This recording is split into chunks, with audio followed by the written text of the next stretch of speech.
Thank you so much for joining us today to address the urgent escalating crisis facing the Rohingya community in Arakan or Rakhine State, Burma, Myanmar.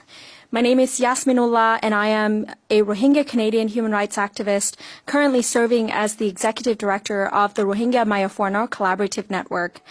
I was born in Arakan State, Myanmar, during the height of the violence against Rohingya in the 1990s. Seeing no way out, my parents decided to flee from the country in 1995. We were displaced in Thailand without legal status or protection for 16 years before a group of kind Canadians stepped up to help us through a sponsored resettlement process. 14 years later, I am now one of the very few fortunate Rohingya who live in relative peace. Unfortunately, only 1% of the Rohingya out of 1.8 million people worldwide are currently living in freedom. Since May of this year, we have witnessed a horrifying escalation of violence against Rohingya people.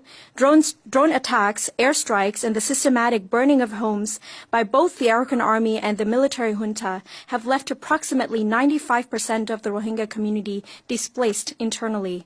This brutal campaign not only resulted in widespread suffering, but has also led to forced conscription of thousands of Rohingya men and boys who are coerced into becoming frontline fighters in a conflict that seeks to erase their very existence.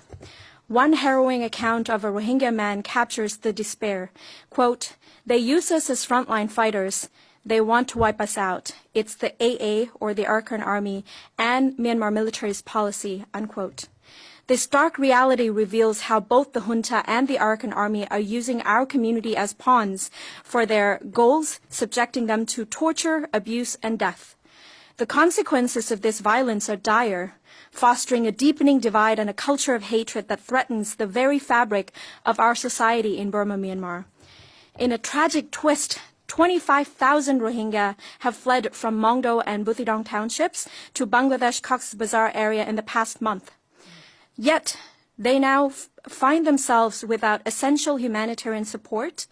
Rohingya-led organizations such as ourselves have stepped in, providing emergency funds and food, while no other big humanitarian organizations have stepped in. These efforts, unfortunately, are insufficient to meet overwhelming needs of this vulnerable population, which consist very much of women and children. This violence marks what can only be described as a second wave of genocide against the Rohingya people. It underscores the urgent need for accountability in a country rife with ideological turmoil, where armed groups operate with impunity and civilians continue to bear the brunt of this conflict. Today, we call upon the Canadian government to take decisive actions. Our requests are as follows. 1. Leverage Canada's influence. Use your position to advocate for the National Unity Government to establish a working accountability mechanism that holds both the junta and the armed groups accountable for their crimes and end the culture of impunity. 2.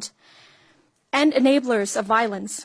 Hold accountable not just the junta but also its ASEAN enablers, both the government and private sectors, who continue to facilitate aviation fuel sales to the military used in deadly airstrikes and allow assets of genocide perpetrators to be stored within their national banking systems. 3. Support Rohingya initiatives. Provide direct support to the Rohingya refugee initiatives, particularly those led by women. Expand humanitarian programs beyond Bangladesh to ensure comprehensive aid reaches those in dire need. We implore the international community, especially Canada, to stand with the Rohingya in this time of unimaginable suffering. The world cannot afford to remain silent while atrocities unfold, and there is no future for a democratic Burma, Myanmar without Rohingya in it. Thank you.